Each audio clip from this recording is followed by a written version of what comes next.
Perfect. All right. Well, thank you everyone for the opportunity to talk about this. It's actually my diplomate project that I just submitted earlier this year in April.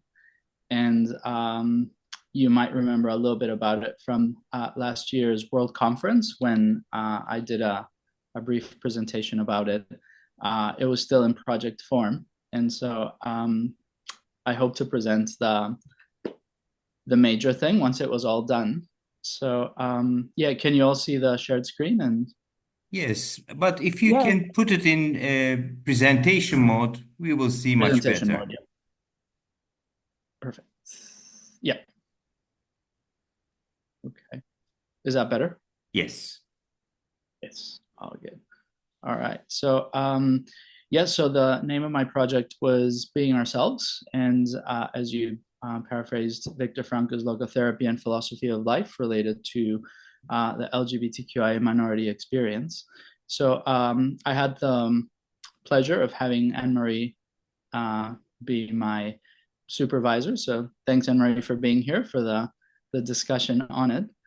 And I wanted to start with the title of the project. So it's from a poem that I really enjoyed, and this line just stuck to me, that sometimes being who we are, being authentic, being um, your true self can be one of the most difficult or unknowable things. And so I felt it was quite appropriate to use that as the title for the presentation. So a little bit just about myself very quickly. So my name's David. I was born in Venezuela.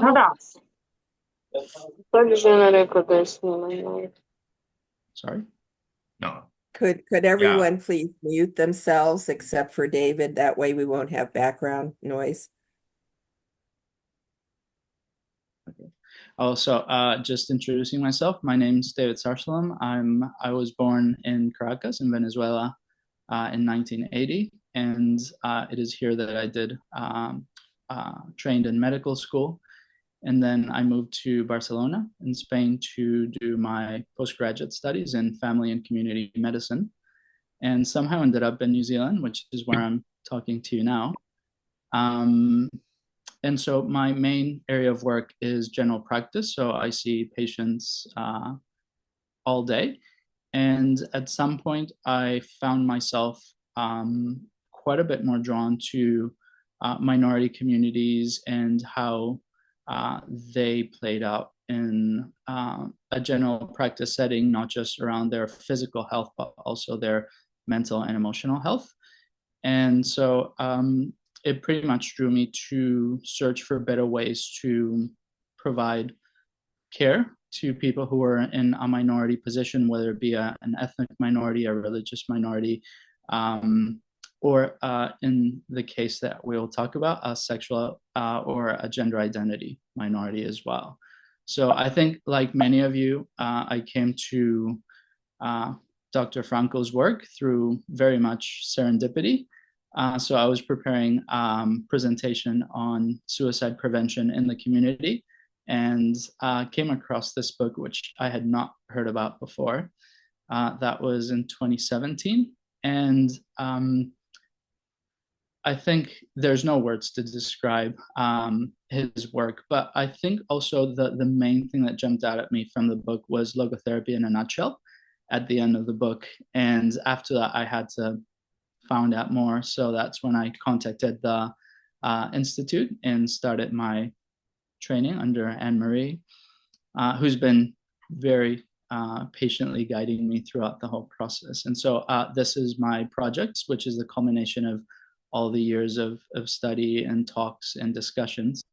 And I'm really happy to present it to you, and hopefully we can start a conversation. So I made the presentation as a basis for me to keep my ideas clear, but feel free to stop or ask questions or anything at any point, because I hope that we can turn it into more of a discussion or wait for the questions and answers at the end. So yeah, without further ado, how did the project come about? That's a question that I always get asked, like, how do you pick the topic for your diplomate project? And so obviously personal history played a big role, just my own experiences growing up and with interactions I've had with other people.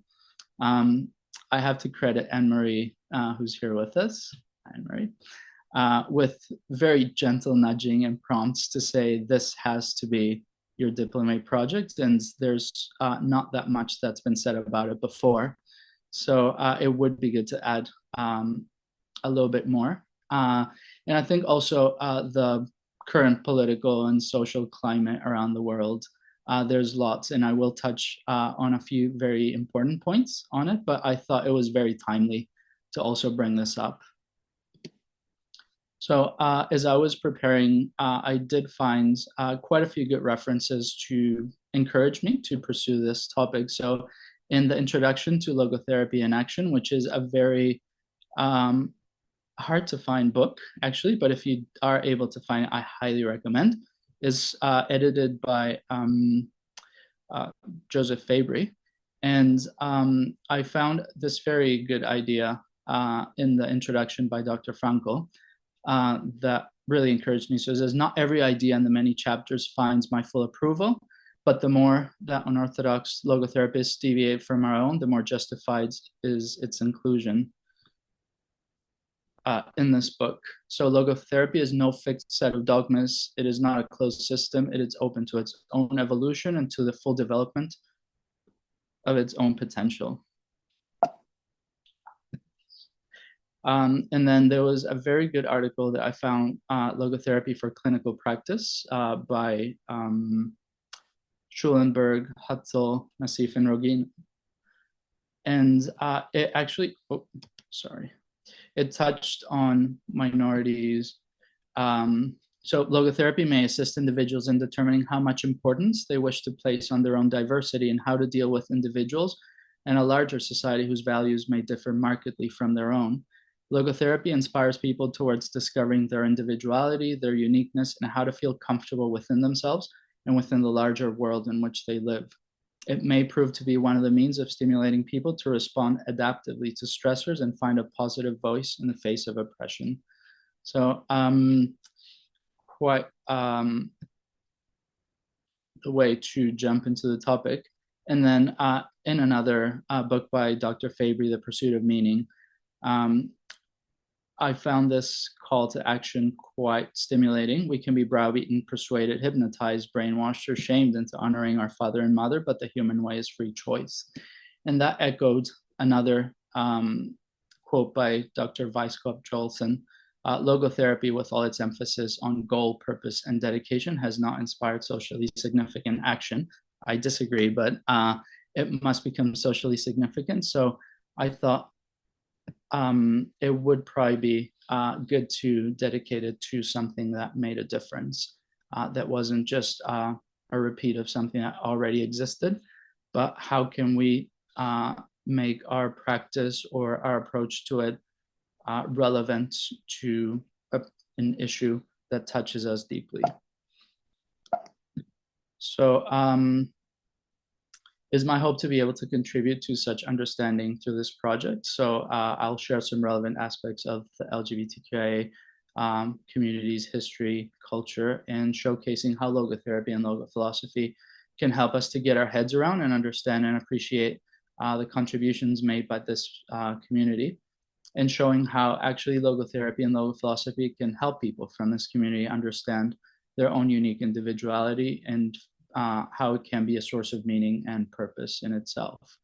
And hopefully also in the end to help build bridges of connection, because it does seem like the world is becoming very much polarized and very hard to navigate. If we don't agree 100%, then we just discount what somebody has to say.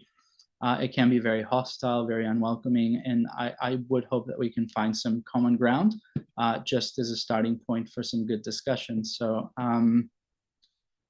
yeah, I thought a good place to start is always some definitions. And I know that this acronym can lend itself to quite a bit of confusion. It's very impronounceable, and it just seems to keep getting larger. And the plus at the end just hints that it may have no end, and very likely it doesn't. So to be very succinct, basically it is an acronym that bunches together quite a few different minority experiences from populations of different sexual identities, sexual orientations, and gender identities as well.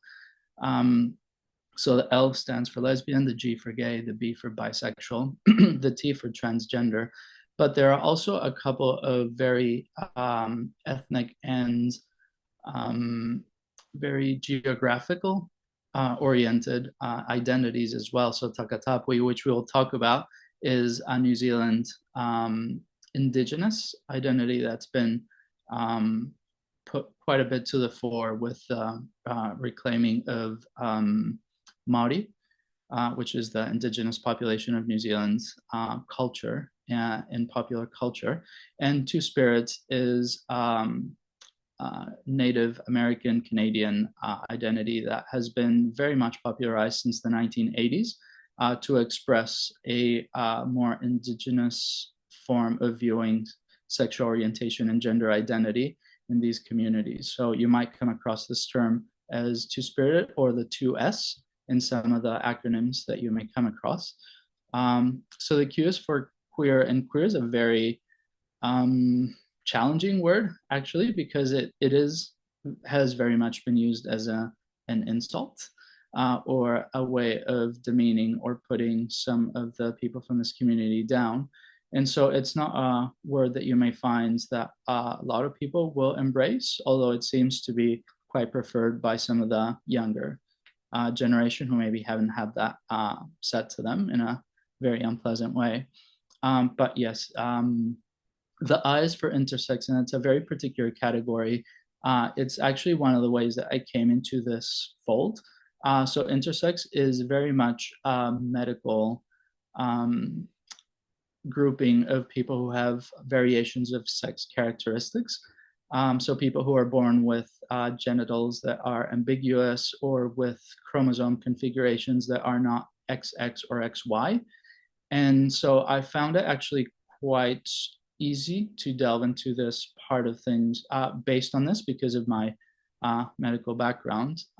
But yes, you may come across it through different words. So it used to be called hermaphroditism, and intersex was kind of a more neutral term, but currently variations of sex characteristics is the appropriate scientific term for it. And so asexuality is also another category where people have little to no sexual attraction or romantic attraction to other people. And then the others opens a whole fan of different identities that we don't need to know or memorize, but just to keep in mind that some people, how they identify or how they understand their experience in the world can be very particular. And always the best way to know about it is just to simply ask. People are usually quite open to talking about it when it's approached in a very I would say polite way, just with curiosity and just interest. So a way that I have to kind of memorize and keep in mind, how do I make sense of all of this? Like what's sexual orientation, what's attraction, what's gender identity, and how is it expressed? So the attraction is who you are attracted to, obviously, whether in a romantic way, a sexual way, a platonic way. And the identity of gender is how I perceive myself to be, how I see my body and my existence to be, and how that actually makes me interact with those around me. And the expression of that is how I show it out into the world. So in terms of clothing, mannerisms, expressions, the choice of careers, and jobs, and different ways of expressing my own idea of myself. And the assigned sex is basically the chromosomes, the genitals, the biological side of things. So whilst it can seem very confusing, and feel free to jump in if something I'm saying is not particularly very clear, This is a little bit how I break it down and make it quite easy to remember. So I hope you'll find it useful. And I think a very big part of the project actually came when I realized, or when I discovered that what we term homosexuality, bisexuality, intersexuality, transgender experiences have been present in human history, if not most all cultures and societies, and that it very likely had different names if there was even a name for it. But those experiences can be seen throughout history. So you can find it even as far back as the third millennium before the Common Era through the Epic of Gilgamesh, which is one of the earliest written surviving forms of literature. We can find it in Greek society very early on as well. So this is from the Socratic Dialogues of Plato, Symposium. Sorry, I'd love to stay and go through all of these things, but I know that we have limited time, so I'm happy to go over them later if you're more interested.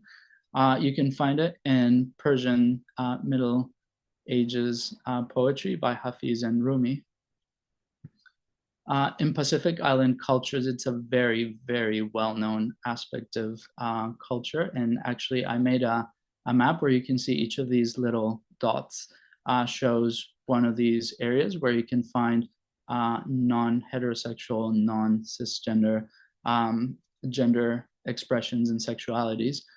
So in Australia, in Papua New Guinea, in New Zealand, in Fiji, in Samoa, in Tonga, in the Cook Islands, in Hawaii, in French Polynesia, and all across the United States, Canada, and Mexico. So just to give you a bit of a taste, since I'm dialing in from New Zealand. So the Maori Takatapui is a word that is used to describe an intimate friendship or companionship of the same sex.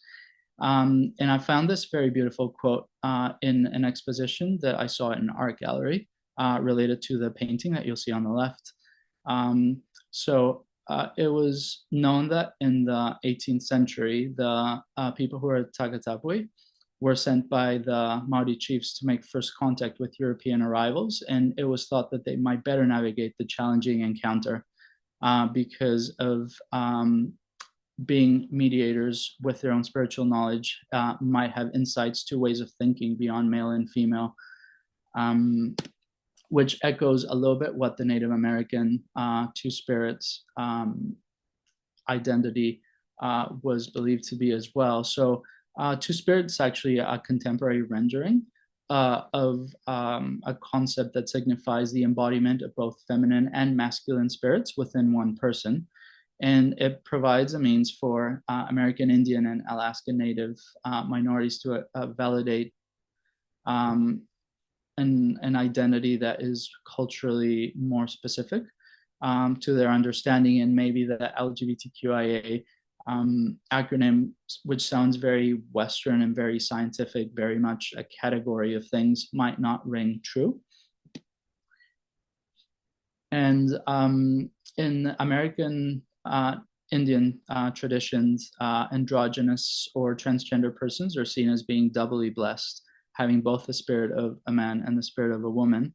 So honored for having two spirits, and more open to certain kinds of knowledge that comes from having not just one, but two ways of seeing the world. So in Mexico, there's a very well-known culture of muxes. So they live in a particular part of Mexico, and it's a pretty well-known part of cultural identity in the area of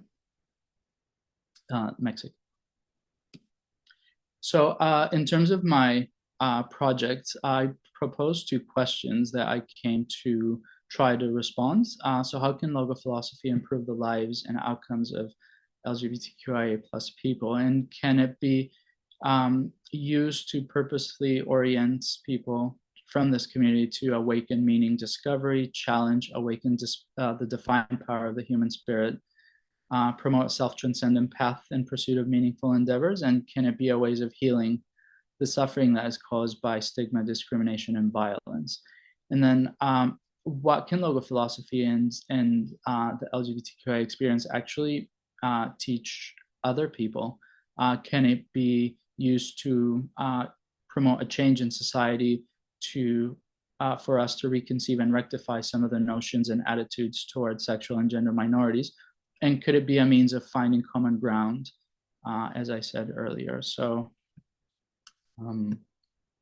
yes, jumping into my projects. Was there any questions or anything you wanted to perhaps go over before I went forwards? Nope.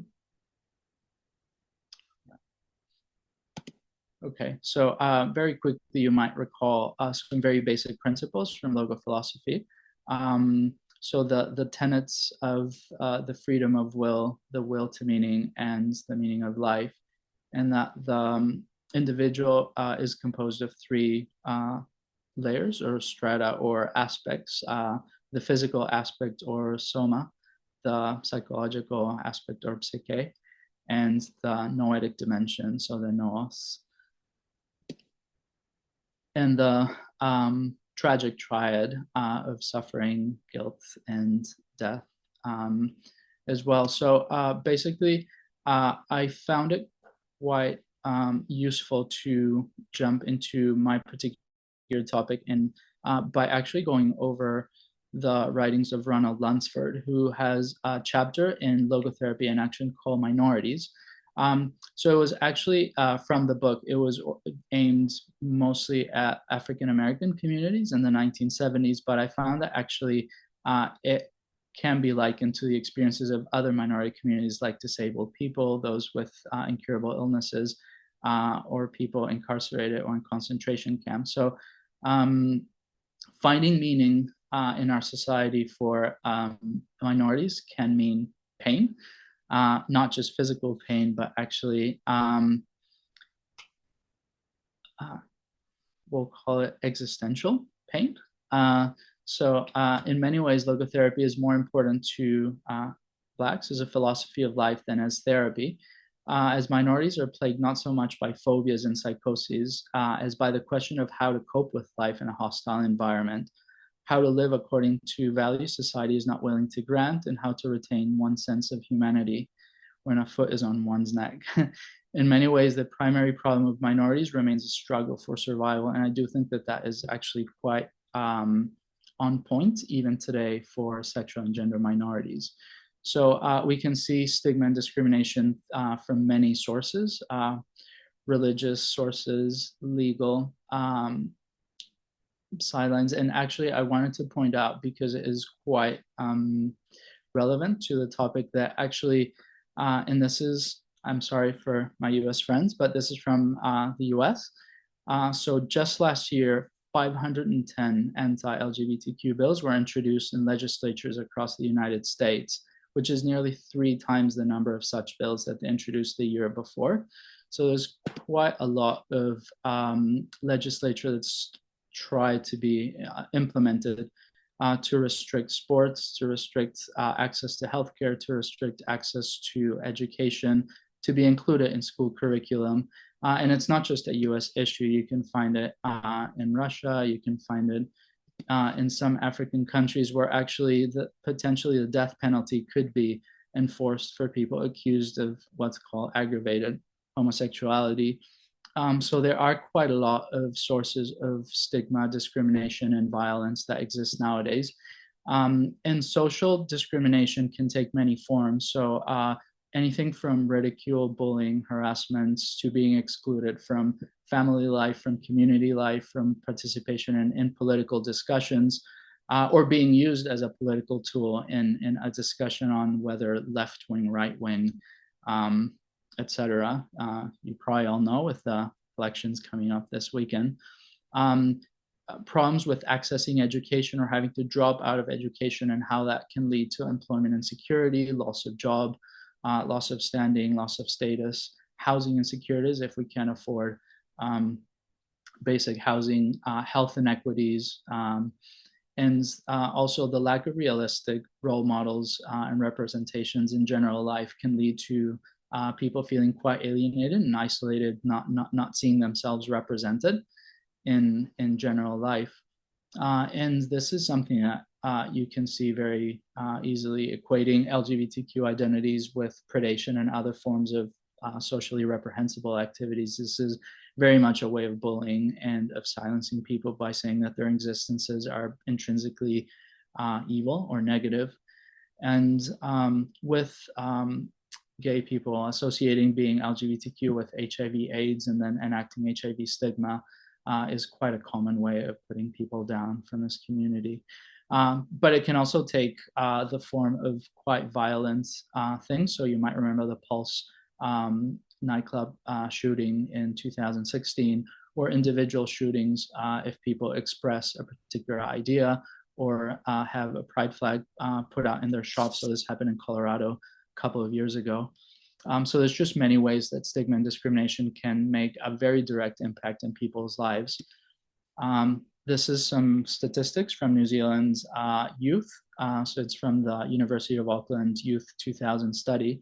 And if we look at the bottom right side where it says impact, so same-sex or both-sex attracted young people are 4 times more likely to experience significant depressive symptoms and have at least 4 times more likely to have attempted suicide in the past 12 months compared to their peers who were opposite sex attracted.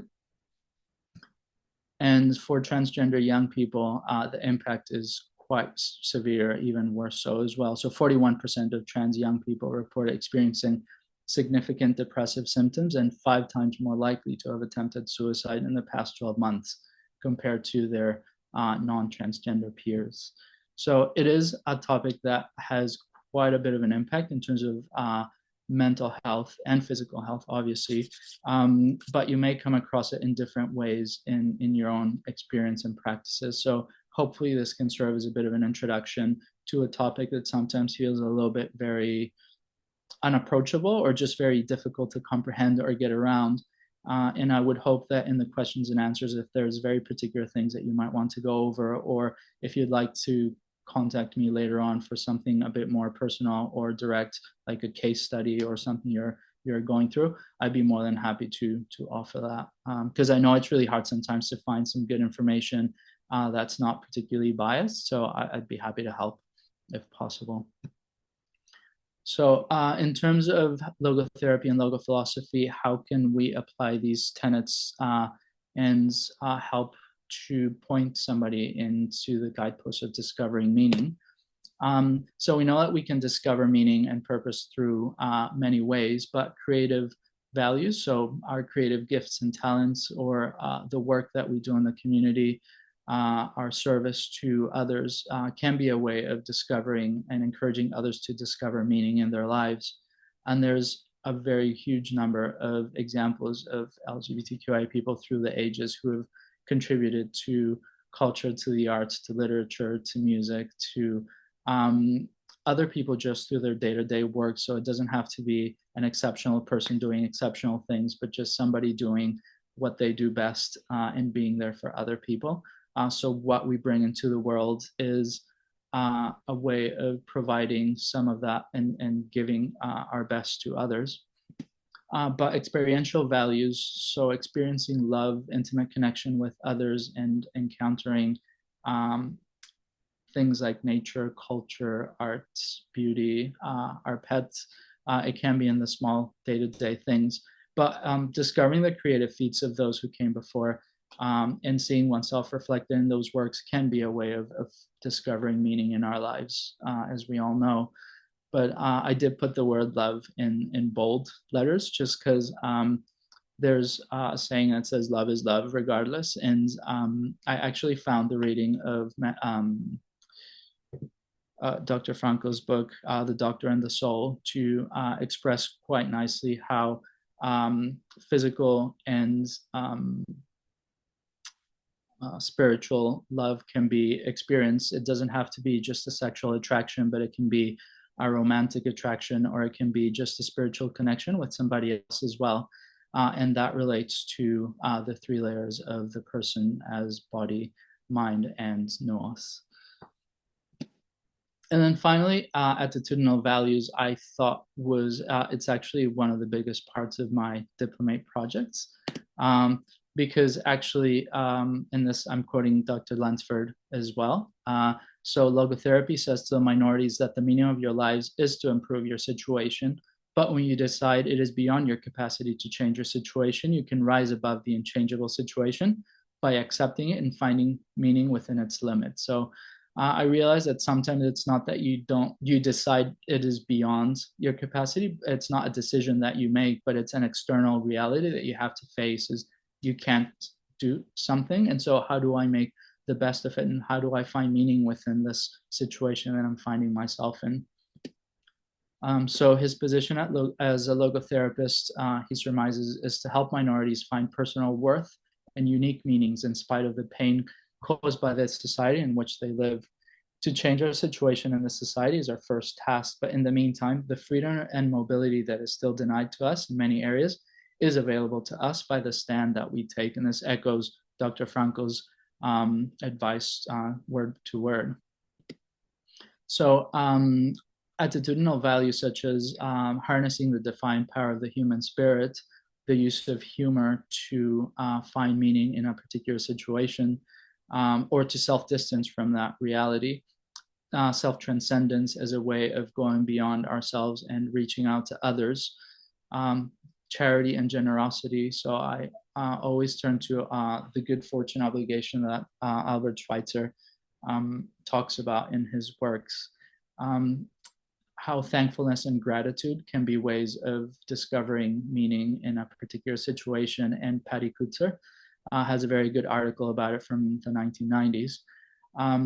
Dignity is a very important topic that I found not just in this very good book by a Finnish logotherapist, but also in the work of Dr. Frankl throughout all of his books.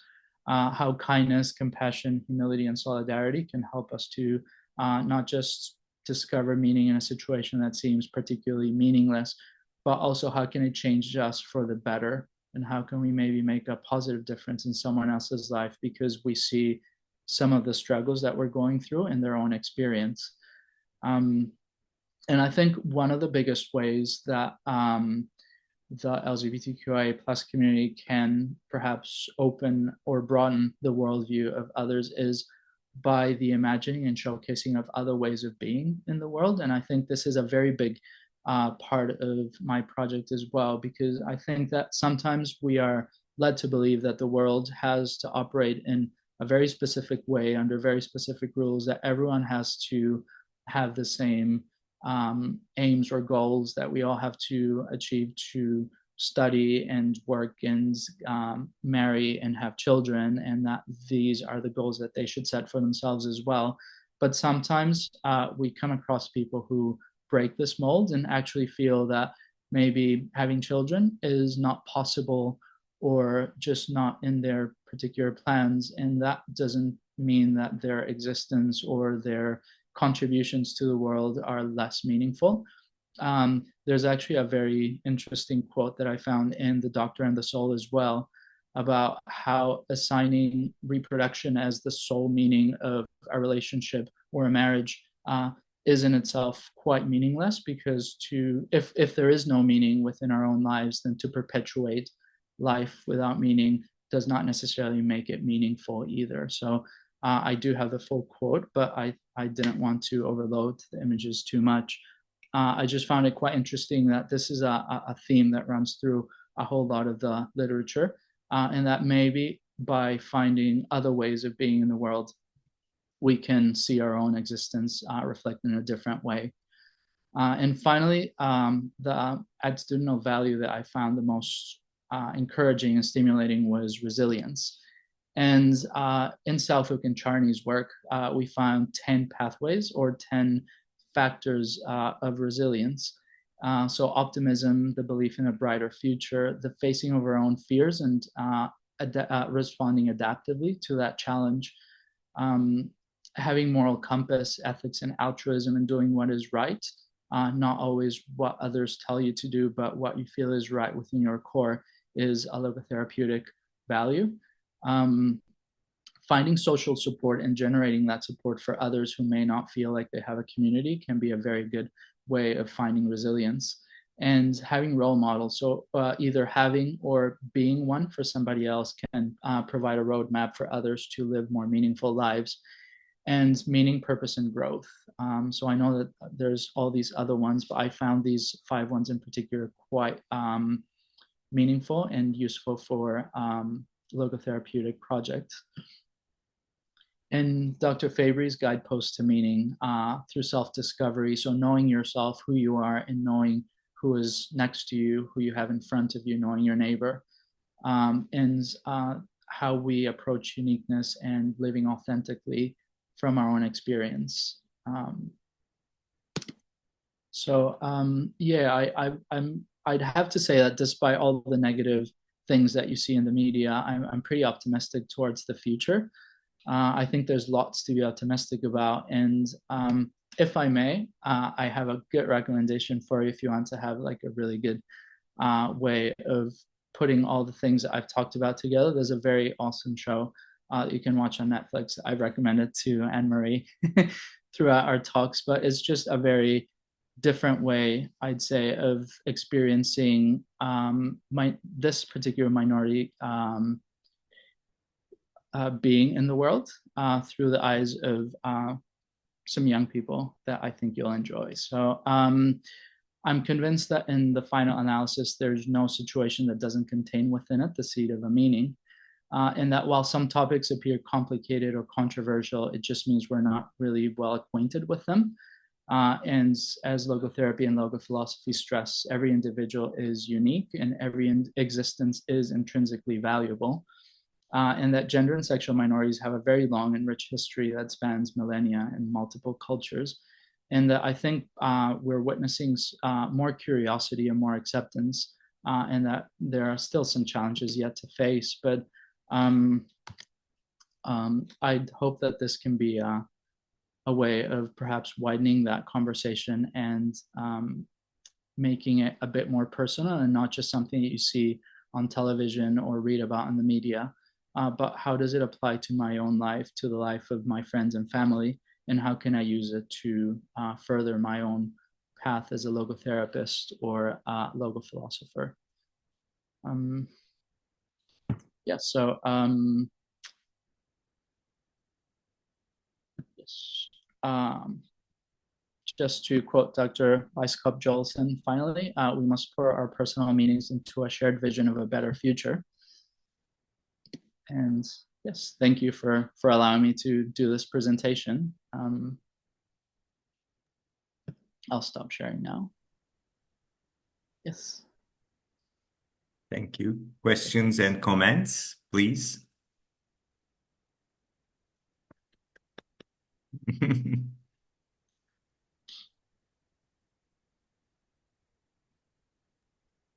Well, can I speak? David, of course, this is Anne-Marie, and I always love hearing you present your project. And yes, I did strongly encourage you to do this, not just because I knew it was personally meaningful, because I truly do believe it is important, this topic about how do any minorities really discover meaning in the face of prejudice and discrimination and all the other aspects of living that they're faced with, that we are faced with in our lives. And so one of the things that really amazed me when you were, sending me chapters was how far back in history, we have the history of the LGBTQIA plus experience. Not only that, all of the people in history, and I know you didn't have time in this project to mention them by name, but all of the people in history who have really affected all our lives and sadly were not given, were discriminated against because of their gender identity. And of course, one of the ones most of us are familiar with is Alan Turing, right? Who discovered the Enigma, who cracked the Enigma code and basically turned the tide of World War II. And yet, he was sadly discriminated against, and his life ended badly because of that. And a gentleman in Holland who I never even heard of, who just saved so many Jews who were stranded there by making fake passports for them and getting them out of the country, and again was discriminated against. Varian Fry, who helped 2,000 and more plus Jews and Jews from all the different arts and sciences escape Marseille at the beginning of World War II. So I don't know if you could just comment on, were you, I know you were somewhat amazed yourself, but that whole experience as well. So I was definitely very surprised and pleased, I'd say, as well. Obviously not about the outcome of any of them, but about how much perhaps we might be quick to judge someone by one particular aspect of their personality that we seem not to agree with, or think, oh, this is not right, or this is not correct, like this shouldn't be accepted. And actually, if we look a little bit beyond that particular aspect of their personality, or actually say, well, how can that aspect, how does that aspect help them to navigate the world, and how has that changed their life view, and has that actually made them think differently about the things that they do? Like if we don't go through certain experiences, would we have ended up where we are right now? And I think for them, it's actually quite fortunate that they ended up in that particular place at that particular time, with that willingness to give to others what they maybe found lacking in themselves, because it was actually a gift of life, of survival for many, many people. And we're talking tens of thousands of people, if not more, and all their descendants when it comes to that. So I think that to me, it was quite a pleasure and quite sad as well, just to see so many lives that could have been so much longer and better appreciated and used for good than what they were. But I'm also grateful that it did happen, and that over time we can find out about them and maybe shine a bit of a light on those lives that would have gone unnoticed otherwise. So, yeah. I see there's a question in the chat from Antonina. Thanks, Antonina. Hi to Ukraine. I say, what would you recommend to logotherapists that are working with people in the LGBTQIA community in countries that are still developing and sometimes have hard times with accepting inequality among citizens? Now, thank you for that question. I think I did have a talk with Tom Edmondson about this, and a bit of a talk, hi Tom, that we had, like what message could we give to people who are working with these minority communities? It's a really hard topic, I think, to talk about in certain countries or in certain cultures where there's still quite a bit of prejudice and I would say a lack of willingness to engage with certain communities. But I'd say important things to keep in mind with working is about the language, the vocabulary. So there's a particular set of words or expressions that we come across them. So just the acronym in itself, but also the different letters of them, it does pay to be a little bit familiar with what each of them mean and signify, and what it means to the person that you're talking with. So what one person might understand with a particular term might not be what the next person who comes to visit you would. And so just asking some very basic questions like, I'd like to know more about this.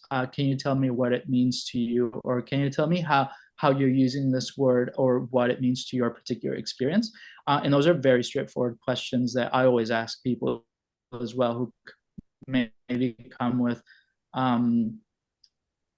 maybe a particular way of talking about themselves, or how they experience or label their identity. And so it's like, can you tell me a little bit more about this? Or I'm not meaning to be disrespectful, but I would like to know what this means.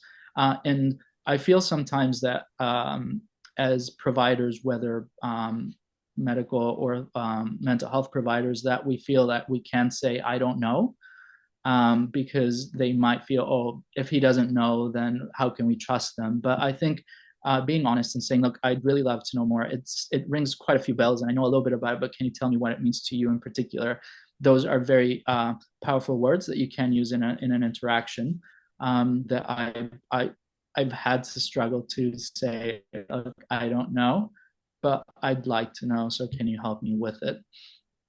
And I think also another important thing that I would say is because the language is quite modern, like this acronym didn't exist a few decades ago, that because the terms are very modern, that it's relating to things that are very new, that it's as if there was no history behind it before. And there really is. It's just that the ways that we have to speak about these things maybe 100 years ago didn't exist or hadn't been created, but the experiences that they relate to were there. And so I think just keeping in mind that maybe what somebody's telling us sounds very new, but actually it may have a deeper course. So just figuring out where it's coming from and learning a little bit more about it can be really helpful, and to framing it in a particular cultural environment. I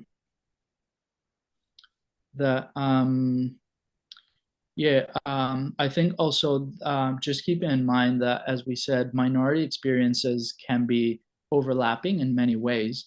You don't have to be a member of this particular minority group to understand the struggle that a minority might face in a particular situation. So I think most, if not all of us, would come from some minority background. I'm just myself, I'm Jewish, for example. I know as a very minority group, but I also how I have experienced that part of my life in different countries and different continents has made a big difference in how I see myself and how I talk about this part of myself as well. So I think we can always use our own experiences as parts of a minority group to relate to somebody else and find some common ground. Because if we've struggled in a particular area, then I'm pretty sure somebody else has.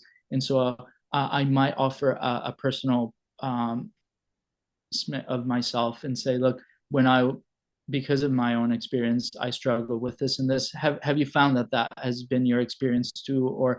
And I think sometimes sharing a little bit about your own experience can help open up some windows of communication, because it makes it a bit more personal. It's not just about a technical term or something that feels very, very much pulled out from above, but just a more day-to-day way of talking about it. And I think just being kind and respectful in how we approach maybe an experience that we're not very familiar with, but they're coming to us for help, is also, I may not know where they're coming from, but I think if I have a curiosity and an openness of mind to perhaps not fully approve of what they're presenting to me, but to try to understand it and try to help it make things better for them, then I think that is the best starting point for it, just being kind and open. I think people appreciate that openness as well, because they are eager to share who they are. I think we all want to be seen and heard and listened to and have our experiences validated, and whatever those experiences might be. And if we find a friendly ear and a kind environment, it's the perfect way of getting somebody to open up and share their own experiences. Yeah. Yeah, David. Yeah, okay. No, I'm doing the secretariat work, so you proceed, please. Yeah, if you don't want to speak first, but otherwise, Emil, you decide. No, it's your turn. I'm okay. trying to support David. So We all are. Yeah. But okay, so I'll go ahead. You have the I highest actually priority. Thank you. Anyway, David, I think you don't need any support because you have done a great job. I really, really enjoyed your presentation in such a calm and ordered way. You just took us through all the stages in a beautiful, beautiful, yeah, really very, very clear way. I really thank you for this beautiful presentation. And also the way you answered the questions, I enjoyed it very much in such a sensitive and deep way. And I would like to follow up on your last response that when people are, they like to be seen and heard, and when they fall on a friendly ear, etc. So I want to come back to Frankl's logotherapy and logophilosophy especially, and say that we are actually dealing with relating to the stigma of any of the minorities. It is this word stigma, I believe, has not come up in the presentation, but this is what you are talking about. And this is what is so difficult for all these minorities, that they find themselves, that they have to face something that they have not chosen to be, but that's somehow their identity. And it can be also someone on the autistic range or someone with a psychiatric illness or whatever. So I'm coming back to Frankl's dimensional ontology, which you mentioned in the beginning in all the triangles that you brought. And I always remember that he says that the body and the psyche are but the wrappings of the true person, which is the nous. And so when you relate to such people of any kind of these minorities, if you keep in mind as a logotherapist or even as a friendly person who meets them, if you keep in mind the nous, which is in them, which is really the true person. And the other things are just the wrappings of that person. You can try and make contact with that nous, with the spirit. And as Frankl says, I remind us all, I'm sure you all know, that he says even the schizophrenic person, there is some person behind the illness. So you can reach the person behind the illness. And in schizophrenia, it is really illness, but in sexual gender or something, it is not even illness. It is just the way they were born or whatever situation they found themselves as their identity. And if you can really relate to such a person in a way that would elicit out of them the wish to express their true identity behind those appearances that they are showing to the world, then I guess suddenly something happens like a miracle, that they grow a respect for themselves, because they discover something that they can give to the world and not as their normal identity. And I can quickly, I know we don't have much time unless we stay for the after party like always, but I can give a short example that I have a nephew who has Asperger on the autistic range. And he always suffered very much on the social level, but he is a genius. And suddenly, at the age of 14, he found himself starting to write poetry. And when he was 25 or something, he decided to issue his first publish his first poetry book. And he was very much indecisive whether to make an introduction and tell about his Asperger and that how it came about, etc. And when I showed it to Teria, I specifically translated for her the whole introduction and also some of the poems. And she really took it to Dallas because she wanted to bring that to Dallas as a presentation of finding meaning for such people. And for such people who find their meaning through any of the avenues, but beyond their symptoms or beyond the appearance that they show to the world, it opens a whole new world for them, because suddenly they are not confined in the limits of how the world is seeing them, but they are the ones who are showing who they are to the world. And they are actually, they are spirit, and they are beautiful in that.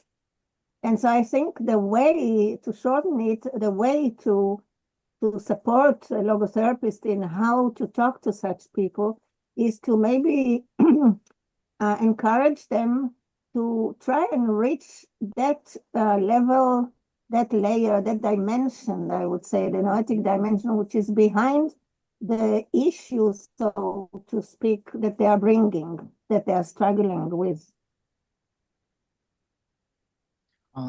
Thank you for the personal story of your nephew, because actually, I agree. I think that sometimes it's really difficult with, and I did mention stigma once, but I think discrimination and violence, which is the enactment of stigma in like a more tangible way.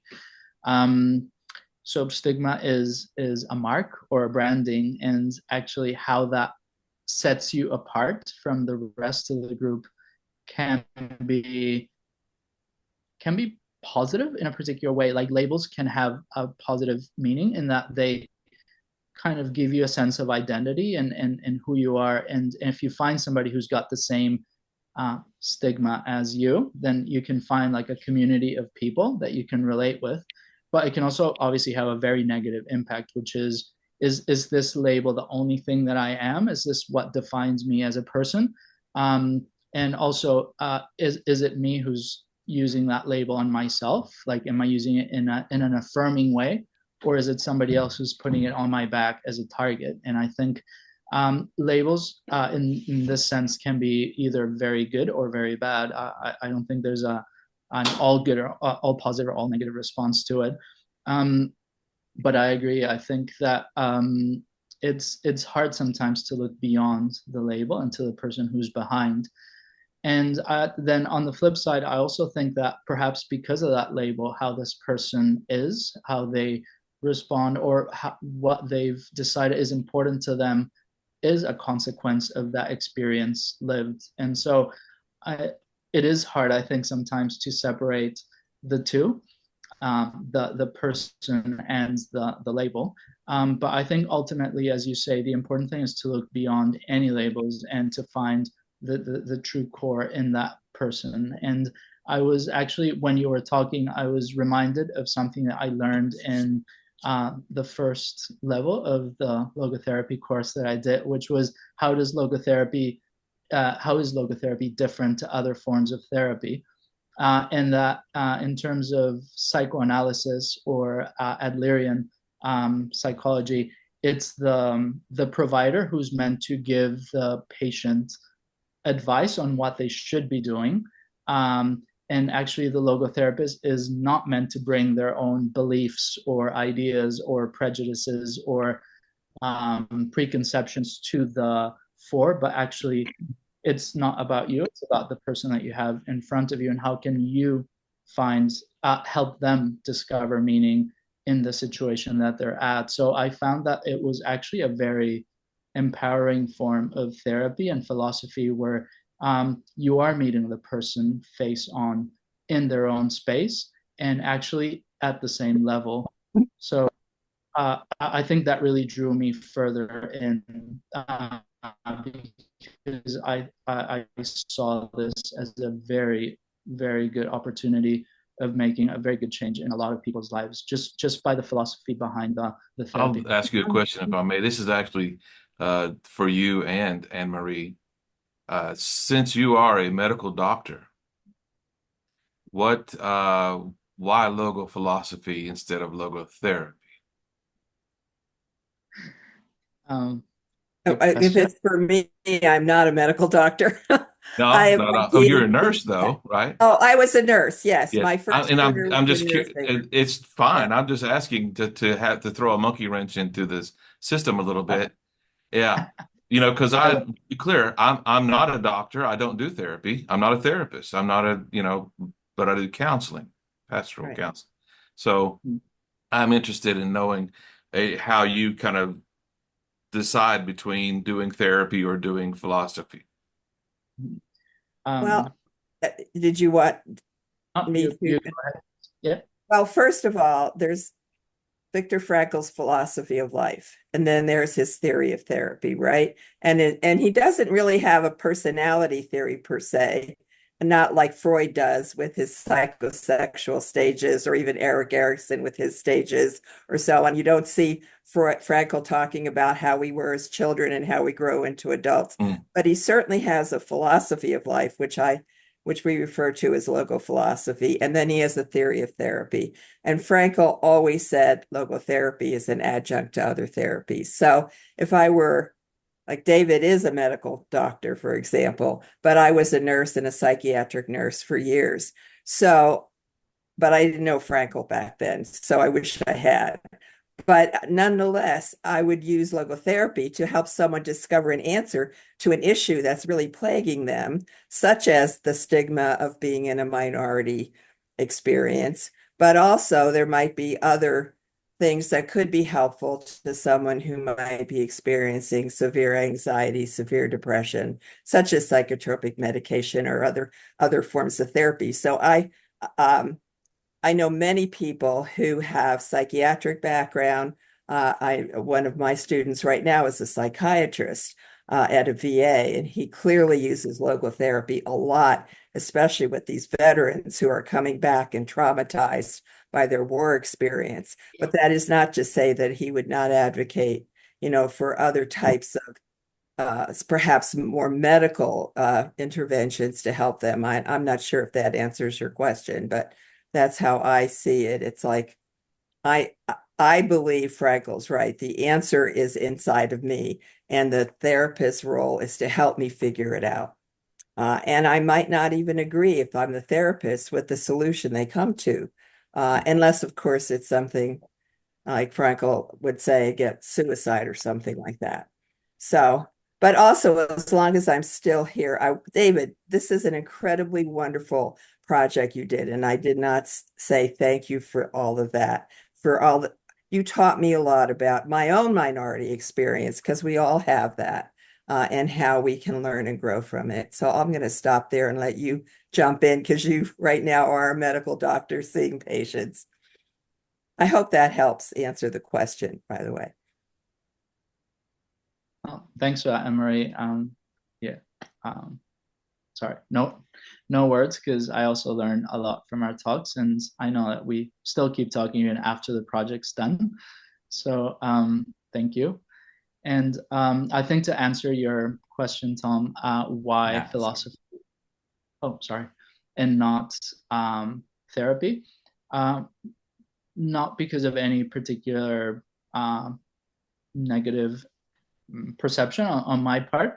I am aware that to be a therapist in psychology, I do have to do practical hours with patients supervised, and I didn't want to apply for a degree in an area where I might not be able to have that person-to-person clinical experience. And I'm not opposed at all to doing that in the future. I think that would broaden the scope of the way that I practice general care into even bigger and deeper areas. But I thought that actually the philosophical side of it, as I was researching the project, and I didn't know what shape it was going to take at the beginning. To be honest, the number of pages that I couldn't include in this project, and it's a pretty long project. It has 111 pages. It could have had 300 or 400 pages, because I have that many of other things that I read about and summarized and related to it. So it is, I think, part of a much larger project that I hopefully will be able to jump into next year. But I thought that actually it was more the philosophical basis of these experiences and ways of living in the world that actually drew me to the projects. And as Anne-Marie and I were talking about it, it became a little bit about what's the idea behind it, or what is the history of this. And so I thought in the end that it actually fitted contemporary applications of logo philosophy to the Yeah. T's. Yeah. I'll just say very quickly to both of you, I think what all three of us have in common is that we all had kind of an area, a field, before we discovered Frankl, and then all of a sudden it's like, oh, how much better we would have been if we had this from the start. Yeah. And if I may, just a bit of a quick tangent from that question, but actually, how have I found that learning about logotherapy and logo philosophy has helped in my day-to-day interactions? Huge, in the way that, again, when people come to see their medical provider, they're expecting a quick answer, a fix. Like, how can we fix this? What can I do to get better? And sometimes it's, that if the person's coming in because they're in distress, or they're worried, or they're anxious, or they're having low mood or depression, or they're struggling with a loss, there's not really anything that you can give them as a script or a medication that's going to ease things or make things better without creating more problems. And so how can you frame their question, what can I do to get better, in a way that actually puts it on them to say, well, I've been through hardship before. How can I use what I know about myself and my coping mechanisms and my resilience to get out of this situation that I'm in at the moment? And I think that kind of Socratic dialogue approach of how can we turn it into a conversation rather than I'm the person who's going to make you better, to actually you're the person who's going to make yourself better by applying these principles, because you have the resources inside of you. It's just how can we bring them out in this moment? And I think that change of perception has been a very big difference in the way that I talk to the patients that come to see me. And I wouldn't have possibly discovered it if I hadn't come across Man's Search for Meaning as I was trying to do suicide prevention in the community workshop, and come across you very friendly people. And I'm very grateful to be here, really, and be able to share some of this experience that I've been able to get by coming into contact with Dr. Frankl's work. Can I add something short, Andrew? Sure. Yeah. To follow your answer now, and also to connect to what Anne-Marie had said, actually you're talking about what Frankl called the art of midwifery, right? So this Socratic dialogue, it assumes that the wisdom and the answers are lying in you, deep in you, and by the Socratic dialogue, you are acting as a midwife to bring their inner truths out. And I would say that actually the beauty of Frankl's view, and I hate to call it theory, but it's a view about life. It's certainly not a theory in the modern sense of the word. The ancient sense of the word was to see the truth. It wasn't theorizing with your mind. But I think the beauty of his view is that the logo philosophy and the logotherapy as a practice of the logo philosophy is inseparable. It's actually inseparable. And therefore, when we try to answer Tom's question, it is that Frankl, he comes from his view on life and the concept of man when he comes as a therapist. So you cannot separate between the two. It's just a practice of. But how you relate to that person, that is the most important. How to relate to the one who is standing vis-a-vis you. And that is what is helping you so much to elicit from him the will to meaning and the will to life and saying yes to life when he meets such a listening ear, and when he's feeling that he's seen and heard for who he really is, and that he can be safe and he's not judged. And I really think that that's the beauty of Frankl's view, and maybe not so much in his books, but in articles that I read, he really says that the techniques that he offers are really secondary, and the art of knowing how to listen comes first. And so you really have to be an artist to help anybody, but also to help such people of minorities who are dealing with stigmas. Because the stigma also, causes you to misperceive yourself, especially when it comes throughout from your childhood. So you have a misperception of yourself, then you project it to the world and you get it back from the world as an echo, or that it starts from the world, but you internalize it. So I believe that the real work is to change your inner perception of yourself. And in an atmosphere of love, and logotherapy is a therapy of love, you can do that. And then you are victorious. Yes. Actually, I wanted to say that I didn't get a lot of chance to talk about that internal stigma. And so it's actually one of the worst and most insidious forms of aggression, which is the one that you do to yourself. If you grow up believing the stereotypes and the ideas that there are around a particular minority group, and if you find yourself to be in that minority group, then you can end up believing that, yes, this is how my life's going to be, and I'm going to be miserable, and I'm never going to find true love, and I'm never going to find a meaningful purpose.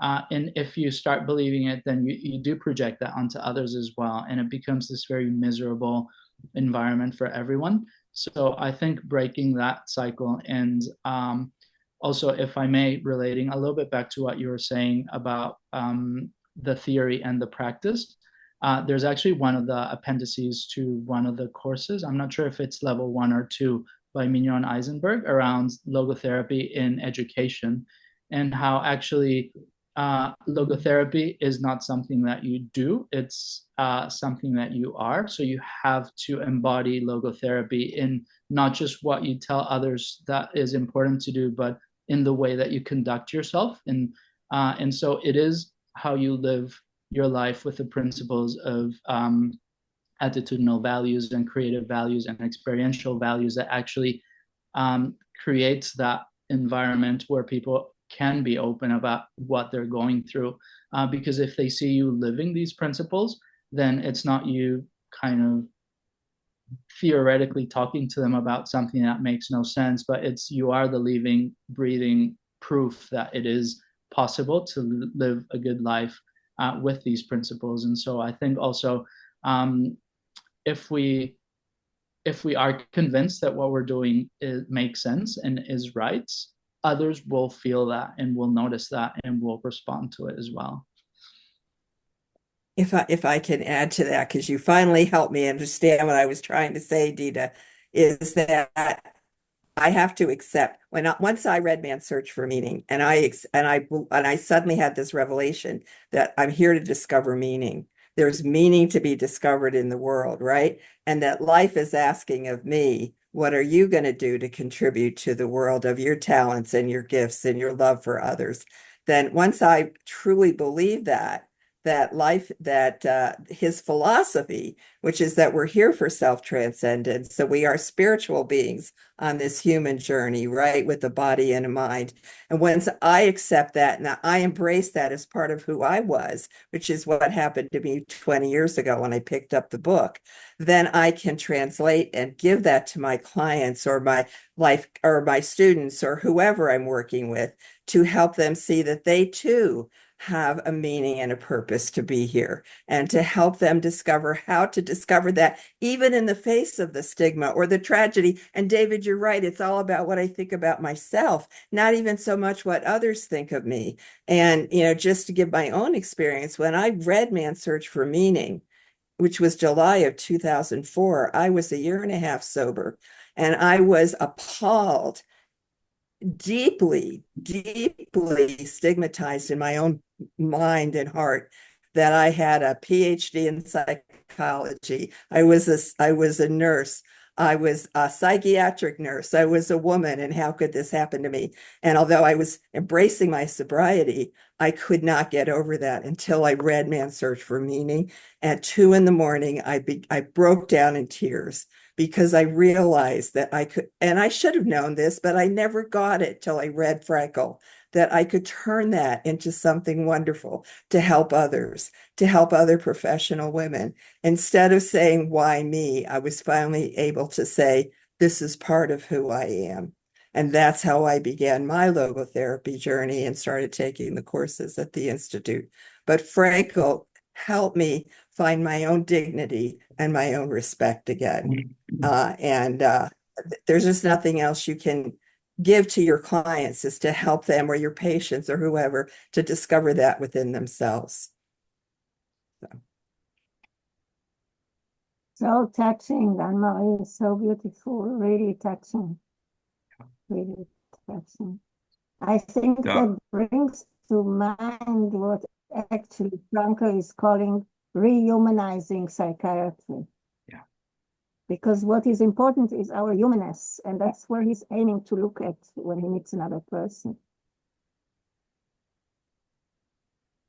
Yeah. Can I contribute a bit?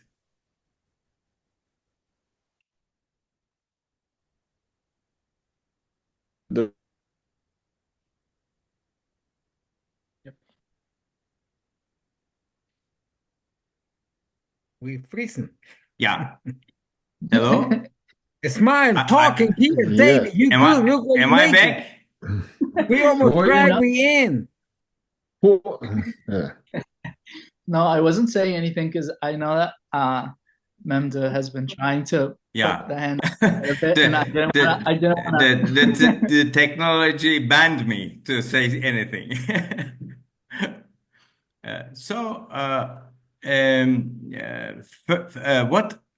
First of all, I would like to thank David for bringing such a challenging topic, because somehow it challenges the community. I know the community as well, so it's a challenging topic for the community.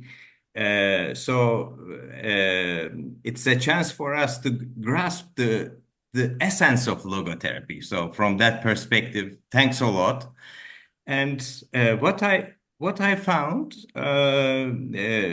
Viktor Frankl, from 1951 to late 70s, in Vienna Medical School, he gave a 1-year lecture. The name of the lecture is Metaclinical Lectures, Unconditional Human. Where I learned logotherapy from Wilhelm Maas. The first document he lent me is that document. And it started with a paper Frankl presented in 1950 in Salzburg University. And the title of the paper is 10 Theses About the Person. He first starts to make differentiation between individual and the person. So he defines individual as a biological, sociological, or arithmetic notion, like a molecule, like water. H2O is a molecule of water. So we can label it there, but you cannot label persona. Persona is transcendent representation of a species, and I love this definition, representing logos with anthropos. His definition of, and he said we cannot define humanness of human, but we can we can clarify the attributes. And he come up with those, all 10 10 attributes, starting with the person is individual, the person is insoluble, knowable. So we cannot get rid of labeling. As a doctor, you have to label, you have to make we have to classify what the issue, but there we should not stop.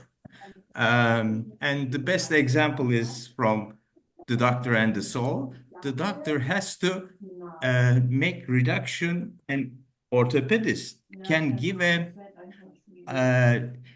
decision for amputating a leg. But he should not stop there. With one leg, how that person should continue living, he should work with the humanist side of. So self-transcendence is and I believe until now, the best way to give this message is Dida's question. She started with asking a question in her lecture last time. Can you repeat that question, Dida, please?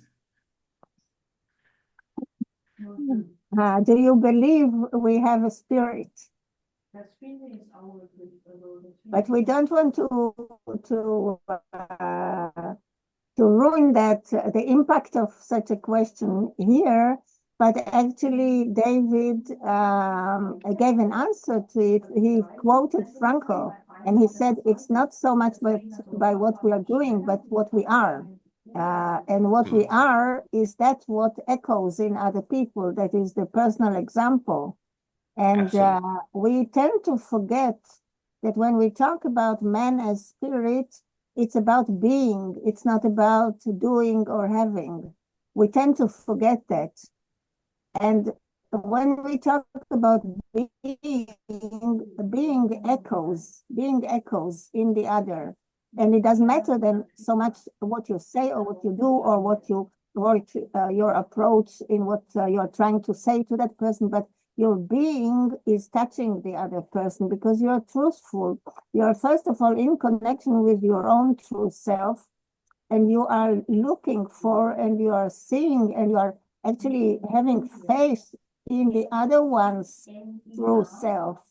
That is what Frankl is saying. You are, even if the other one is not having any faith or trusting or believing any spiritual dimension, but you, as the logotherapist, you are believing and trusting his spiritual dimension.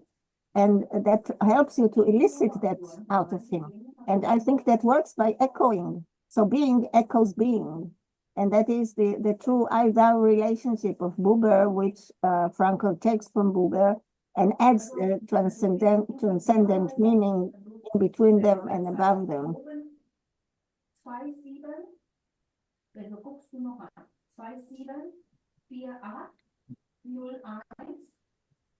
Do we hear something at the background? Yeah, so let me,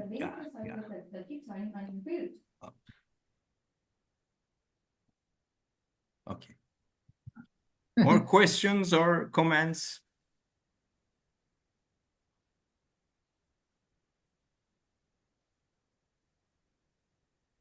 No. It was that. Thank you for the sharing. Thank you. It's a beautiful work. Thank you. Final comments, David? Yeah, I think first of all, thank you for taking the time to be here. I know it's a weekend and we all are very busy, but I really appreciate that you've had interest to come and have a bit of a listen and a talk around a topic that maybe didn't feel so familiar or comfortable before. And hopefully it's helped somehow to make it a bit less hazy and a bit more approachable. I think when you try to gather some of it from media and events, it becomes this very conflicting and very difficult topic.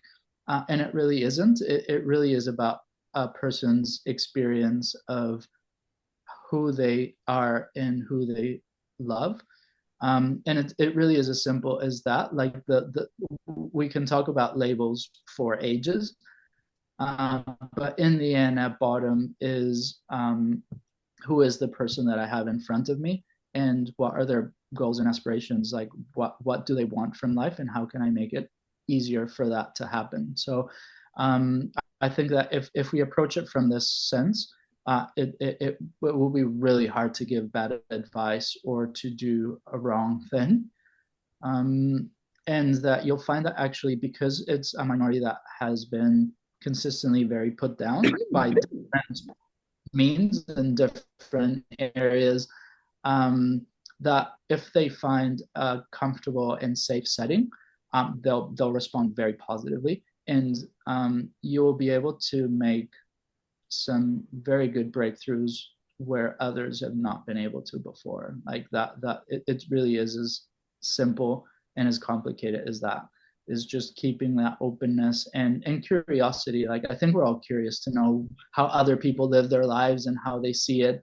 But sometimes we don't say anything or ask because we're afraid that we're going to upset or and I think just as long as it's done in the spirit of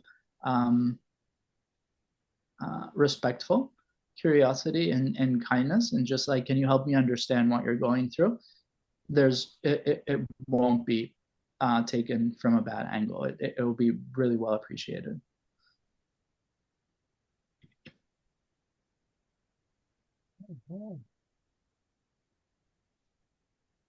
Thank you so much, David, more comments, what more I questions. would call your spirit.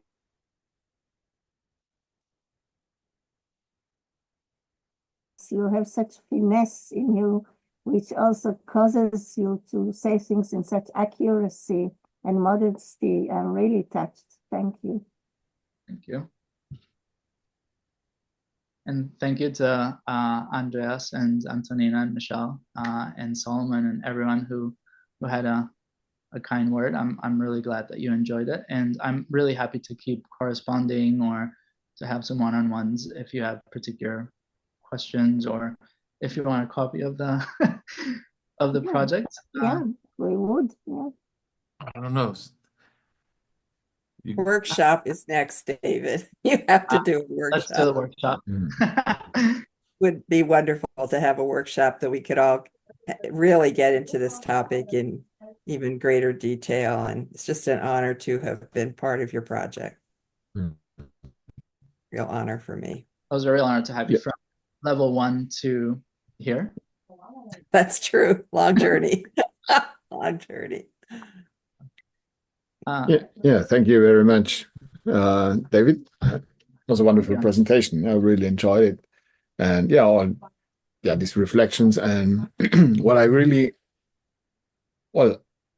appreciate on your work, and who mentioned who can get a copy also? Okay, I would be interested in this, but it I really will like be this. I mean, the recordings will be displayed from the internet, the institute's webpage. Yeah, I know. I thought the copy of David's work, diplomat work. No, but I find it very wonderful that you draw it back to also cultural differences, and that these gender differences had been already historically an old topic. And I think I never get this acronym right, LGBTQ and so forth community, so that the community, I think, rather also should work and show themselves a little bit with this historical backgrounds and facts, and make all the other people see that there are chances to integrate also these gender minorities into society in the useful way, which has been done in several societies and cultures, as you have shown just very short. I think in your work, in your diplomatic work, it's more extended. And with this topic, I think they should go out much more into society, into maybe also politics or whatever, because this is not very aware of all the people. And what I always mostly perceive from this community is a kind of loudness, kind of these, Christopher Street days, only partying or shouting and being against and shaming the normal, so the non-minority society in this aspect. They shame the others for being a minority. And I think this is not helpful for the minority itself, or to get more and more acknowledged in their difference. Yeah. And usefulness maybe with the difference for society. So, but thank you again. It was very insightful. If I may, I think it has to do with what sells, and what makes news and headlines is outrageous behavior and very kind of out of the ordinary things that just make it into the news. Most people that I know are just regular people. I've never been. I think because it's so average, it just doesn't make any headlines or make it into the news. And in a way, that's fine, because I don't think people are wanting to be out there and exposed. But some people do like the notoriety that comes from being on the spotlight. And so I think that's where some of the realness of the issue gets lost, is that you think it's this that you see online or in social media or what's up in the political debate, and it's not really about that. It's so much simpler than that, but it does get lost. And so I think reclaiming that part of it, which is the person that you've got in front of you, the family member, the friend who's going through something, and maybe just reaching out to you for that. It does help to come to it with an open mind and a clean slate, and not having those images in your mind kind of paint what you'll be saying to them, or what you think they'll be saying to you. Well, that's right. And I think, as logotherapists, normally we do have this, as mentioned in the discussion also, the curiosity, the openness, and of course, the heart for helping. That's the therapy part. And the personal acquaintances with these gender minorities. So for me, it's always, like positive, or has always been positive, because, I'm curious. Okay, how do you feel? Because I can't imagine how it feels for me. So that's like the article. How is it like to be a bat? So we can't know how it is, or how the other feels, and we can imagine a little bit, fantasize a little bit in our differences, but not in that way. And that's the interesting point, getting, as you mentioned, getting known to their experiences. And I often or only have positive acquaintances in this regard. So, except, as you mentioned, these riotings or these show-offs also, which are mostly maybe political, and that's all for the media and the headlines, which we need to distinguish. That's right. And I just wanted, as I'm just talking, but then I stop now. I just wanted to say something to Tom, not to give an answer, but somehow. Well, philosophy of philosophizing is therapy, because as the term says, loving the wisdom, or being concerned about wisdom and truth, and working towards this, you are what's the verb? No, doing therapy as caring and serving for others, and psychotherapy then caring and serving for the soul, or for the psyche. And this, the best you could do by philosophizing, actually. So, Amen. Thank you very much. Du hast recht. Yeah, danke dir. Danke. What did you say, Tom? I I'm am right. practicing I'm learning German, so I had to tell him he was right. Yes. Okay. I was telling him betuach. Batuach. Nice. I like it that when you suddenly bring up a Hebrew word. But I would comment, Andreas and Tom, that only provided that you take philosophy in its original meaning, the love of wisdom and truth, because if we go to the modern philosophy, postmodernism and all that, you are far away from that. You are really far away from that. That is why I even made my comment that I wouldn't like to call Frankl's view a theory, because it's crazy. Really, it's crazy. Right. Yeah, I agree. And yeah, the modern philosophy or philosophy as a science is different than philosophizing. As Heidegger mentions, every man, every person philosophizes by humanness. So because he's human, that's why he philosophizes. And in that sense, about his meaning of his own being. Right. Yeah. You know, Frankl did not know the Greek word sozo, which can be translated both healing and salvation. And sometimes in logotherapy, there's a distinction because we do keep it religiously neutral. But I would like to say that, remember that I said this, that logotherapy kind of operates in the field of natural religion, not revealed religion. So that if a person is religious, you know, a pastoral counselor like myself may take someone beyond logotherapy. But in terms of therapy, in terms of logotherapy, in terms of what we do, generally speaking, then of course we do not take it in, we do not impose or whatever. I'm sorry, I didn't mean to muddle that, but I agree. You know, a lot of times I have to insist I'm not a therapist, but the truth is, in ministry, through prayer, through being with people, through connecting noetically with other people, there is healing that happens there. It is therapeutic, regardless of what we call it. Beautiful. If you could write in the chat what that Greek word is, I didn't get it. I didn't not familiar with that. So Tom, da stimme ich dir voll zu. Danke, vielen Dank. Ich spreche ein bisschen Deutsch. Oh, gute Gelegenheit, es zu verbessern.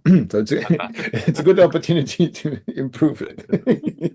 If we use the word therapy as healing, as a form of helping someone heal from tragedy or trauma, then all pastoral counseling and everything we do truly is a form of therapy. When what we're trying to do is we say, oh, I'm not a licensed therapist, I'm not and that gets sort of muddled, but really everything a counselor does, a pastoral counselor does, a life coach does, it's all form of therapy in the sense of helping someone heal from the emotional and sort of difficulties they're experiencing through what's going on in their lives. So I think, and we came up with the diplomate in logophilosophy to just try to separate it from the diplomate clinician at the Institute.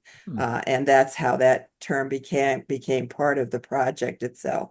But it's all healing. It's all therapy. And I love when Frankl quotes Yehuda Bacon, who was the Israeli artist who was a young man in the concentration camps. And when he came out of the camps and he was sharing his story with everyone, he was very frustrated because nobody changed. He thought everyone would change for the better and everybody would be better, and nobody changed. And when he finally got to be an older man, Yehuda Bacon said he finally got it. Life has meaning if it changes me for the better.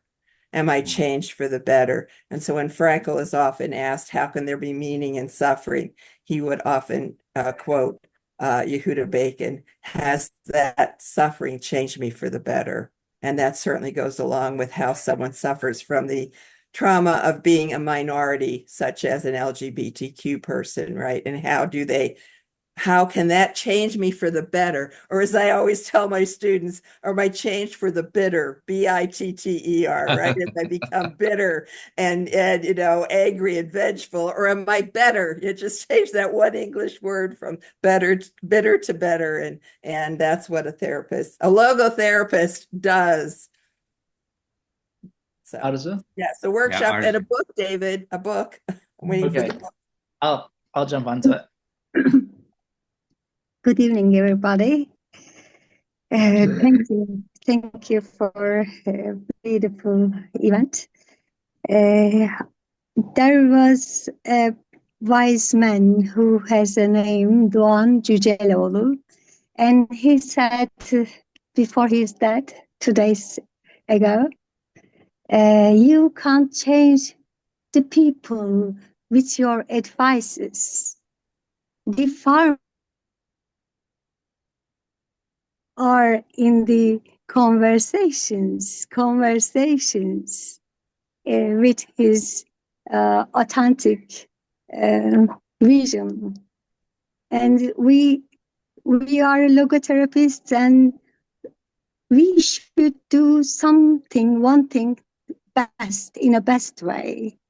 While we are talking, while we are having conversation with someone, we need to reach to the soul. If we have that intent, intuitions also, then we can do this. We are doing this already. So I want to share a poem, a little one, and then I want to thank you and saying goodbye. I hope you will like it because it is meaningful to me. It has the basic secret. High definition conversations are available in human races. Only now it's between past and the future. Hey, human being, love is the answer. Thank you. Thank you so I much. in love with you. That was true. Yes. Yes, it's all about love. As Frankl said, that's the most important way we discover meaning. Beautiful poem. Thank you. Yeah, Correct. beautiful. Thank you. Is it your family member who passed away? Sorry? Is it your family member who passed 2 days ago? He was a wise man. He was a doctor also. He was an important person for the humanity, actually. Thank you.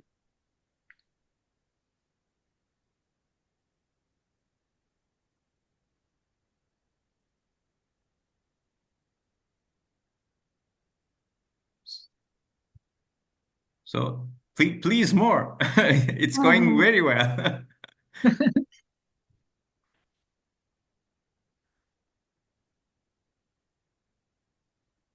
Thank you, David, for everything, for trying to understand today different way how you explain, and thank you everybody too for what we share.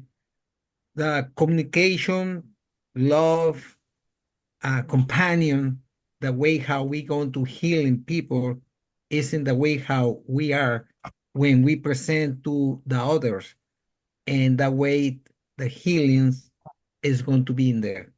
And we can use the philosophy, we can use logotherapy.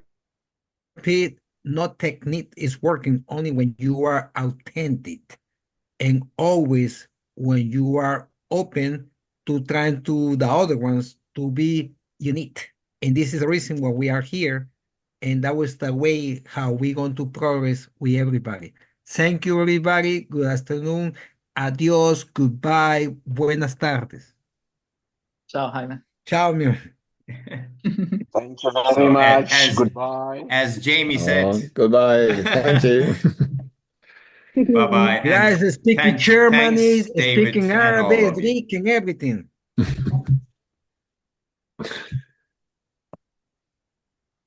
See you. Goodbye, everyone. Bye-bye. Oh, Tom, I was about to say, can we share the link for the YouTube video that we did? Oh, yes, sure, absolutely. Which one is that? Link for what? The interview. I'm going to look it up first because we did it real quick. What is that? We're waiting. I will be very quick. So, Please take a your few months. time. And in the Thank you. meantime, something stuck into my mind, what Andreas stated. Andreas stated, oh, he was seeing from the LGBT marchings, yellings, protesting. But I believe protesting and yelling is a way on the way to healing, because through catharsis, it enables us to self-distance from ourselves. So they say always Dionysus and Apollon should be there. So we should give them the right to react, basically, to attain self-distancing. Yeah, and if I may, Tom, you could put your link to your website in the chat. That would get to the video. Really. Yeah, thank you. Yeah, my connection is real slow right now, probably because we're waiting, Tom. Yeah. But Tom, which video were you talking about, or David? Yeah. What? I can say. So we had a conversation that was recorded in Tom's YouTube channel. You mean Tom it is about the interviewed- project as well. So I think we talked about a few other parts that I didn't get to mention today. Great. And if any of us writes to you privately, you can send your project, right? Yeah, of course. What you said, yeah. And yeah, I would love to look at this YouTube. Thank you. Go to that. Tom just put it in the chat, meaningministries.com. That's Tom's website. And you can see not just the video with David, but with others as well. It's based on logotherapy there. And it's a really interesting and wonderful website in and of itself. And one day, thank you so much. And I didn't mean to interrupt, but I'm just going to say one day, all of you are going to have an interview on there.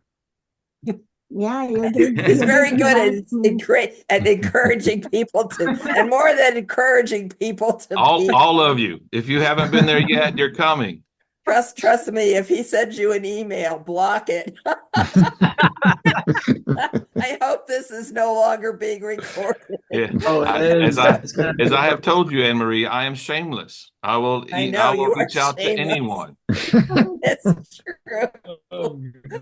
I would reach out to Viktor Frankl from beyond the grave. That's easy.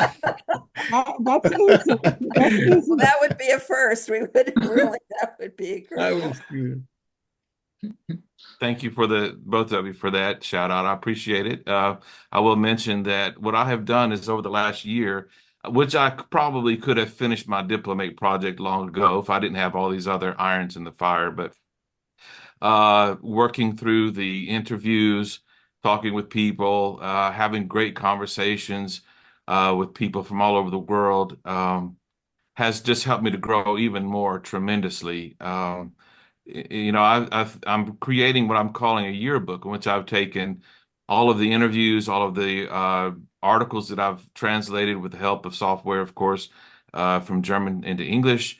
And I'm just putting summaries and sort of an advertisement for who did this and who did that and so forth.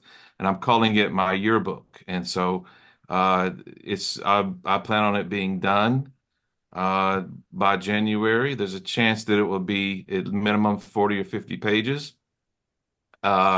If I'm given permission to include a translation of a section of a book by Dr. Roskopf, then it would be double that in size. It just depends on if the publisher will allow me to do that or not. So there will be bonus materials. I have worked really hard this last year, but the point of it all is that getting into logotherapy and then connecting with people, different perspectives, different communities, different cultures, has helped me to expand my own understanding of logotherapy. So it's a real blessing to me, and I do hope that I'll be able to give a little bit back. But I'll give you a chance to sign my yearbook if you like. By the way, his diplomate project, Tom's diplomate project, is he has developed and is in the process of completing a workshop for ministers and and how they can use logotherapy in their pastoral counseling. And it's just an incredible undertaking, and one that I'm very proud to be able to supervise, Tom, but mostly I'm just proud of what you're doing there, because you're going to be helping other ministers and pastoral counselors use logotherapy and understand why it's important and how it can help the people that come to them for guidance and support. So Appreciate that. Thank you so much. And I'm probably going to have to get going, David. So glad I could be here for as long as Anne-Marie, I just want to clarify what you said, that you changed it in Dallas to have one clinical course and the other one you call logophilosophy now, to separate them. But I want to ask, do you still have what you called before the educational channel? No, we do not. That we have two diplomate. We changed the name of the diplomate in administration and education. We changed it to a diplomate in logo philosophy because not everybody was educators or administrators, and so we felt that it was not encompassing all other people who would want to do a diplomate in logotherapy, but were not licensed counselors, licensed therapists. So the diplomate clinician is for those licensed therapists. Yeah. And the diplomate in logo philosophy just replaces the name of the diplomate educator administrator. But it's the same group of people. Anyone, even licensed therapists can do that diplomate. So I've had many people who are licensed but want to do their diplomate in something else, like artwork or whatever, to depict logotherapy. So no, and it's not really Dallas anymore either. I mean, it's right now our president is based in Texas, but our next president, he's president-elect starting January, is Dan Hostetler. I'm probably giving his name out without asking him, but he has been elected and he will be the next president of the Institute, and he lives in Chicago. So and he has a wonderful clinic there, which is based on logotherapy, Above and Beyond Family Recovery Center. So Dan will be our next president. And Dan Hostetler is his name. So then the next Congress will be in Chicago? Or? We don't know. We haven't decided yet whether it's going to be virtual or hybrid or in person or what, but it would be exciting. Chicago's a good choice. Chicago, would it not? Yes. Would be nice. Okay, it's not. Come, Andreas, if we have it in Chicago. Well, Texas is warmer, so I would appreciate this. But Jaime, Atlanta's the best, right? Yes, Atlanta is the best, and we trying to invite everybody for next year. I believe Cynthia, she said about the Logo Fellowship. We can have it here in Atlanta. And Tom is going to work more, same thing with Anne, his wife. Oh, that sounds wonderful too. So everybody is going to be welcome in Atlanta, and I'll let you know in 2 years, we're going to have a Congress in República Dominican. Well, we trying to see if our institute can be in there. Same thing where the Russians, they already say yes. In 2 years, they're going to be with us. And it's going to be a mix between Spanish, English, Russian, and maybe Germany. Who knows? Who they can speak at the time. So, I took Russian club in high school, and I know one phrase, "Kakvi pajivayacha." And then the answer is "Ochin Hodasha." See, I remember. So you still know something from high school class. That's fine. I mean, I remember how long ago that was, but that's all I remember of my Russian. How are you? And very well. Well, less than 1 month and a half, I was in Vienna with Cindy Jared, and everybody, even from the Russian community. Oh, you were at that And recent conference that we had? Oh, yes, yes. yes. And we enjoy and we make it a good connection. And besides anything else, they love us very much. Or they still love me very much, no matter what. I don't know, There because is a I'm very Spanish, I'm more crazy than anybody else. I don't know. But guess what? They say in 2 years, we're going to be in Republic Dominican, and same thing, I hope with you guys. well, there's Sounds a great. very strong Russian logotherapy community in Yeah. Moscow and St. Petersburg. All thanks to Alexander Batniani, really, and the work that he's done there to bring logotherapy to the Russian people. I mean, he's just been incredible in what he's done to encourage people. And I've had several students from Russia myself. They're Yeah, very and organized. that woman from Russia, I forget her name. Svetlana. Esbestania. Yeah. Yeah, Svetlana. Svetlana, yeah. She's wonderful. Yeah, she's wonderful. Very Anne-Marie, organized. excuse me, I asked you about these two channels and the other one of logofilosophy because I've been asked in Israel how to call the other channel for not the unlicensed. It's the people. Viktor, it's the diplomate in logophilosophy. Yes, I understood, and I asked you to validate or to understand better, because what I answered them when they asked me in Israel is that to me it feels that it's not accurate enough, because logophilosophy by Frankl is something very, very specific. It's not covering everything of like education and any art and whatever, but it's very it's intended to something that is behind the logo therapy as real philosophy. So to me, logo philosophy means something very special, specific with Frankl. So I wasn't sure that the name was correct or right.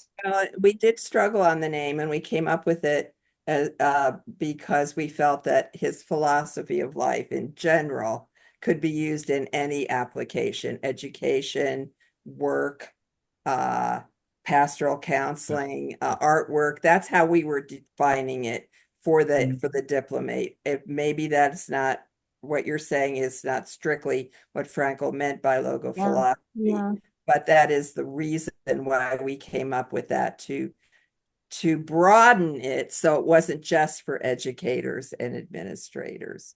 That was why that was the theory behind the name change. Yeah.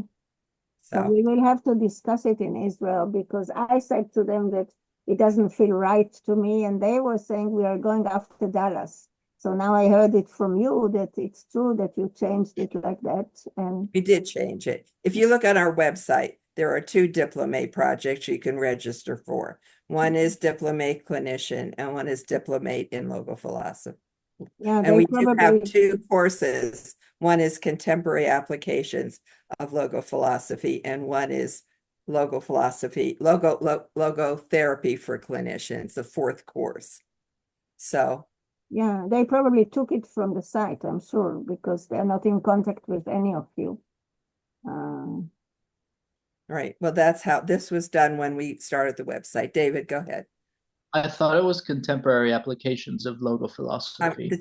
Contemporary applications of logophilosophy. Yes. That broadened it to cover. That's the definition of the 4th course, the contemporary applications of logophilosophy.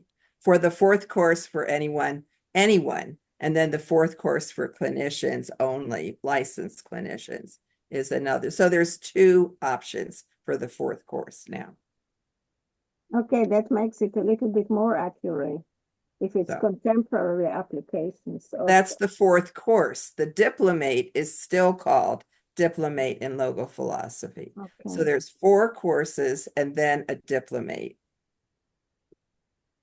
After you complete 4 courses, you get an associate credential in Viktor Frankl's logotherapy. And then you can go on to a diplomate. Once you completed the 4 courses and got the the associate credential. Oh, that's after 4 courses. Okay. After the 4 courses, you get the associate credential in Viktor Frankl's logotherapy. And actually the fee for that, which is just $100 fee for the credential, includes 1-year membership in the Institute. And then some people stop right there. I mean, that's all they're going to do. And then others will go on, like David did, and Tom is doing, and I did, and get their, and Memda did, and get their, and Andreas, I'm assuming, right? We were all faculty members yeah, here. of course. Yeah, of course. Of course.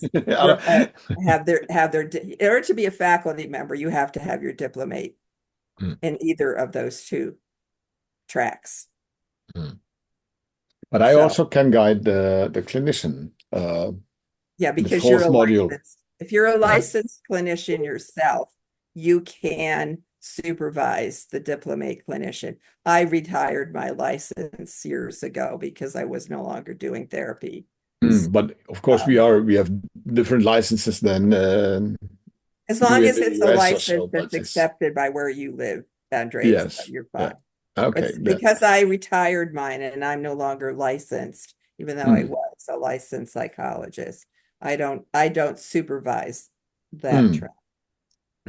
Okay, because just have an It's request. just a technicality. Really, it's our APA accreditation. We have to make sure that we stick with the guidelines. Yeah.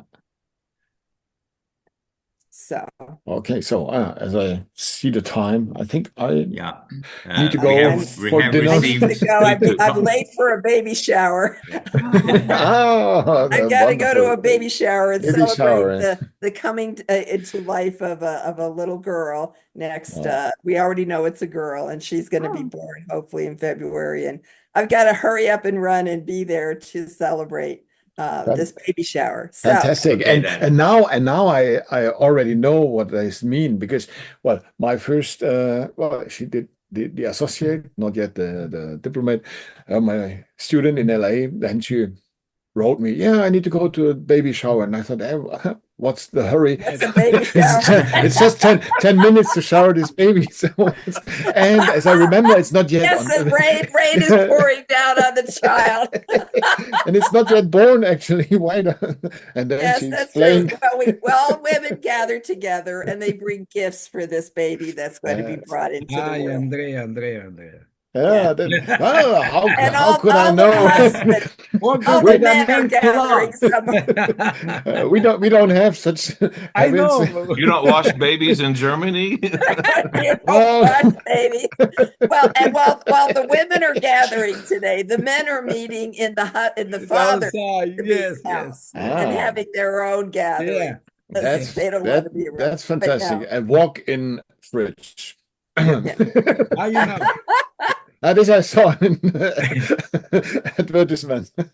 Women now are very fond of the walk-in closet, and then the man create a walk-in fridge with all. Okay, in the advertisement, it was just only Heineken, not the best beer, but nevertheless. When I used to drink, I loved Heineken. Don't get my favorite beer. Well, now it's too late, but you should have tried some German beer. I can't try anymore. Now you can't. No. I think I'll stay. I'll stay sober.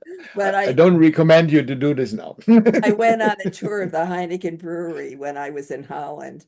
It was really awesome. Yeah, and they gave you free beer and all these cheese and crackers and everything else, and it was pretty. That's when I fell in love with Heineken. That was you got bribed by these gifts. That's it.